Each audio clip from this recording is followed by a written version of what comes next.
સુખદેવજીને દેવતાઓ કહે છે કે હે મહામુનિ, આ અમૃત કળશ અમે તમારી પાસે લઈને આવ્યા છીએ, એ આપ સ્વીકાર કરો. સુખદેવજી વિચાર કરે છે કે આ અમૃત કળશ માટે દેવતાઓએ દાનવો સાથે સંધિ કરી, સમુદ્રનું મંથન કર્યું, અનેક પ્રકારનો શ્રમ કર્યા પછી પણ જ્યારે અમૃત મળ્યું એટલે દાનવો સાથે જીવલેણ યુદ્ધ કર્યું. કદ્રુ વિનીતાના સંતાનોના ઝઘડાનું કારણ અમૃત બન્યું, એને પણ છીનવી લઈ અને ઇન્દ્ર પાછળ અમૃત કળશને લઈ ગયો.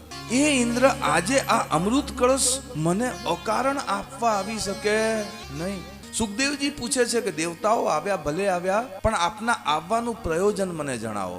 ત્યારે ઇન્દ્ર કહે છે, મહારાજ આ ક્ષુધા અમૃત છે. અમે સાંભળ્યું છે કે પરીક્ષિત મહારાજને 7 દિવસમાં મરવાનો શ્રાપ પ્રાપ્ત થયો છે.